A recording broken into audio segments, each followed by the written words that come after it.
Praise the lord. స్తుతి కీర్తనలను బట్టి పూజ్యనీయుడైన క్రీస్తు యేసు పేరట అన్ని విషయములలో వర్ధిలుచు సౌఖ్యముగా ఉందురుగాక.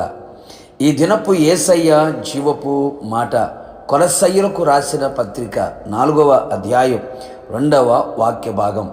కృతజ్ఞత గలవారై దానియందు మెలకువగా ఉండుడి. అనుదినము యేసయ్య చేసిన ఉపకారములను మేలులన్నింటినీ తలంచుచు తలపోయుచు కృతజ్ఞతాస్తుతులతో ఆయనను గణపరుచుచు కొనియాడుచు మహిమపరుచుచున్న నా దేవుని సంబంధులారా, ఆత్మీయులకు మెలకువగల జీవితం చాలా అవసరం. ఆత్మీయతలో భక్తిలో ఎల్లప్పుడూ మెలకువ కలిగి ఉండవలెను. మందులు కాక, సోమరులుగా ఉండక, నిద్రమత్తులుగా కనబడక ఆత్మీయతలో చురుకుదనం మెలకువ కలిగి ఉందము. అప్పుడే అన్ని విషయములలో వర్ధిల్లెదము, జయము పొందెదము, శోధనలో ప్రవేశించక ఉందుము, ఆయన ఎదుట ధైర్యముగా నిలిచెదము. ఆత్మీయ జీవితం, ఆత్మీయుని యొక్క ప్రాముఖ్యమైన ఆత్మీయతలో ఒకటి కృతజ్ఞత. అవును ప్రియులారా, కృతజ్ఞత గలవారై మెలకువ కలిగి ఉండవలెను అని లేఖనము ఘోషిస్తున్న నగ్న సత్యం. కృతజ్ఞత లేనివారై అనేకులు చీకటి సంబంధులుగా మారి అంధకార క్రియలు జరిగించుచు ఆత్మీయతలో దిగజారిపోయి సాతాను క్రియలకు బానిసలై సాతాను సామ్రాజ్యములో చేరిపోయిరి. మనము అట్టి వారిగా ఉండకూడదు.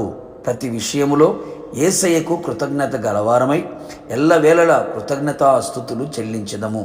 కృతజ్ఞతాస్తుతులు చెల్లించుటలో విస్తరించదము. కృతజ్ఞత బుద్ధి, కృతజ్ఞత హృదయం, కృతజ్ఞత గల మనస్సు గలవారమై అనుక్షణం ప్రతిక్షణం క్షణక్షణం ఆయనకు కృతజ్ఞతాస్తుతులు అర్పించదము.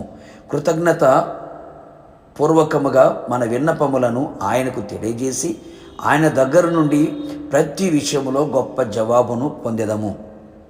పూర్ణ హృదయముతో, యథార్థ హృదయముతో జనుల మధ్య ఒంటరిగా సంఘములో ఆయనకు కృతజ్ఞతాస్తుతులు చెల్లించుచు ఆయనను గణపరచెదము. ప్రతి విషయమందు కృతజ్ఞతాస్తుతులు చెల్లించుట అది దేవుని చిత్తము గనుక, దేవుని చిత్తము చేయువాడు, జరిగించువాడు నిరంతరము నిలుచును, దేవుని రాజ్యములో ప్రవేశించును. గతములో మన జీవితమును, ఇప్పుడు మన జీవితమును గ్రహించి పాప శాప రోగ అపవాది బంధకముల నుండి మన విడిపించెను. పాపమును నుంచి విమోచించబడి నీతికి దాసులమై ఉన్నాము. ఇందుకు దేవునికి స్తోత్రం. ప్రభు ఇచ్చిన రక్షణను, శరీరానికి ఇచ్చిన స్వస్థత, మనస్సుకి ఇచ్చిన నెమ్మది, కుటుంబంలో కలుగు చేసిన సమాధానం, ఆత్మాభిషేకం, ఆత్మీయత, ఆత్మ సంబంధమైన సహవాసం, ఆయన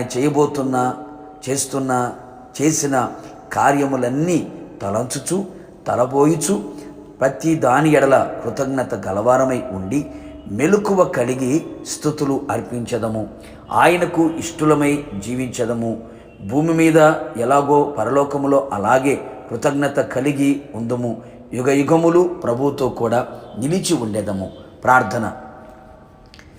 అత్యున్నత సింహాసనమందు ఆసీనుడైన మా ప్రియ పరలోకపు తండ్రి, నీ పరిశుద్ధమైన పాదములకి స్తుతి స్తోత్రములు చెల్లించుచు ఉన్నాం. నీ అపారమైన కృపను బట్టి, ఉచితమైన మీ ప్రేమను బట్టి మరొక్క మారు మీ సన్నిధిలో సజీవులుగా మమ్మల్ని నిలబెట్టినందుకు మిమ్మల్ని స్తుతిస్తూ ఉన్నాం. అవును ప్రభువా, మా ఆత్మీయ జీవితంలో కృతజ్ఞత కలిగి మెలకువ కలిగి ఉండడానికి సహాయం చేయండి. ఎల్లవేళలా ఎల్లప్పుడూ ప్రభువా, మీరు చేసిన ప్రతి కార్యములను తలంచుచు తలపోయిచు కృతజ్ఞత కలవారమై జీవిత కాలమంతా మీ సన్నిధిలో కనబడినట్లుగా కృప దయచేయండి. మీ రాజ్యములో మేమంతా చేరి యుగయుగములు మీతో కూడా ఉన్నట్లుగా కృప దయచేయండి. కృతజ్ఞత లేని మనస్సు ఎవరిలో కనబడకుండా ఉండేటట్లుగా కృతజ్ఞత గల బుద్ధి, హృదయమును, మనస్సును దయచేసి మీ నామాన్ని గణపరుచుకోమని యేసు పేరట వేడుకొని పొందుకొని ఉన్నాము తండ్రి. ఆమేన్. నిశ్చయముగా మీరును మీ కుటుంబ సభ్యులందరూ కృతజ్ఞత కలిగిన వారమై మెలకువ కలిగి ప్రభు రాకడ వరకు నిలిచి ఉందుము గాక. God bless you.